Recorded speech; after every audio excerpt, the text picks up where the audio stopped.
Beautiful, beautiful cave in such a fantastic place. The village of Torrin has a very special cave nearby. The second longest in Skye, it has wonderful natural rock features and also great archaeological significance. So exploring the cave becomes a journey into both geological and human prehistory.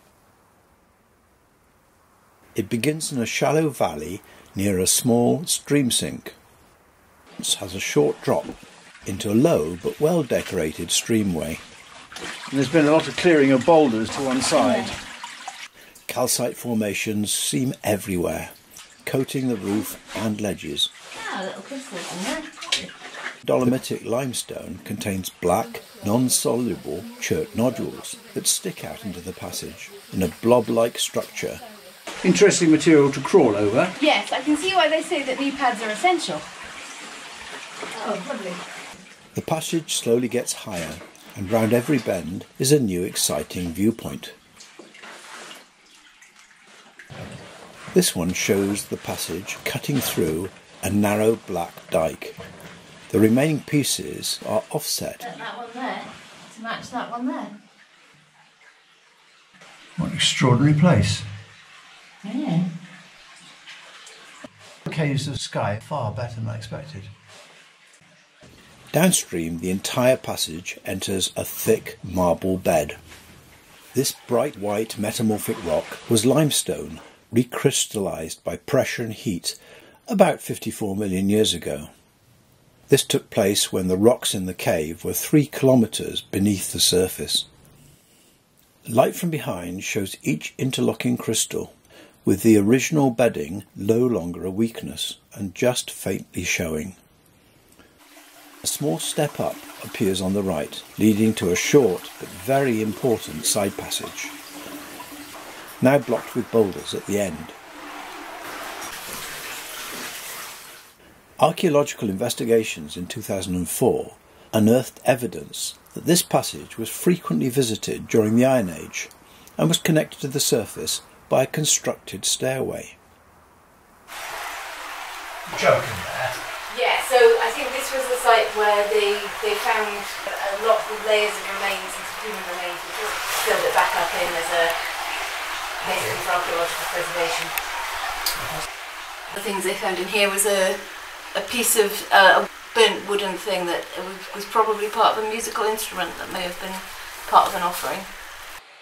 Yes, so you can see that shell, and that's the original layer of calcite over the top, and under this was archaeological material. The discoveries point to a socially important history. It was a lived-in space, linked to the surface, and full of objects that had great value to that community.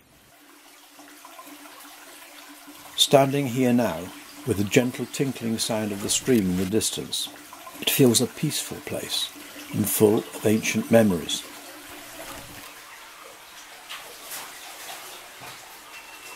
Downstream, a shallow trench continues through the white marble. Abandoned inlets above the trench contain shrunken, dried-out peat flows, remnants of once deep but mostly removed peat bog.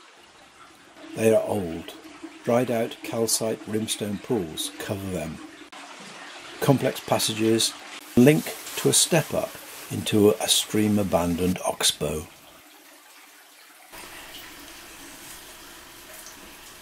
This is dammed by a choke, and a silent pool contains delicate floating calcite rafts.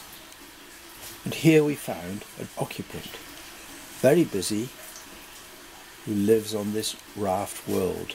It's about 3 millimetres long and clearly avoids getting wet. The stream has begun to cut through the white crystalline marble, a new, more challenging route.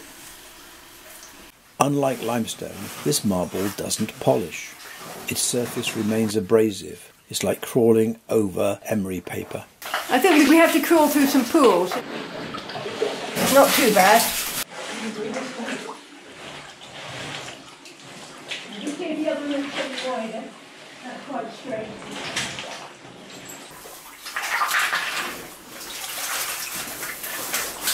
This ornate stream passage changes constantly. Nice marble wall again. Dikes turn the passage from white to black. That's the dike there. It doesn't go right through under there, it's a solid. From here, a waterfall in the distance now. That's where we're heading for, I think. There is a route back left over boulders in the downstream continuation of the blocked calcite raft passage. Oh, they are pretty. From the junction, the stream passage becomes a high rift, with jammed boulder bridges so near to the surface that tree roots hang down. So the roots right the way from a sort of choky top. A waterfall has formed where yet another large dike prevented stream downcutting. It's straightforward. Yeah, amazing rock at the bottom. It's just beautiful. The aeration of the waterfall leads to a black deposit, possibly peat related or an iron manganese layer. Bacteria may play a part in this too. After the waterfall, the lower streamway takes the form of a tall canyon.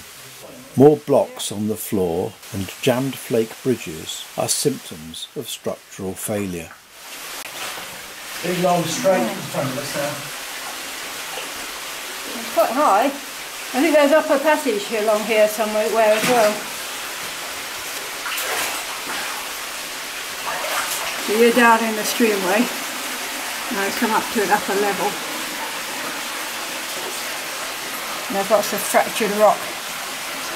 Seems like we can climb up in there. This is where it gets a bit grunchy. The rock is quite flaky, Yeah. dangerous here. Time to enjoy the return journey. The cave is a classic in miniature, made all the more profound by its phenomenal location right under the Coolin Mountains of Skye.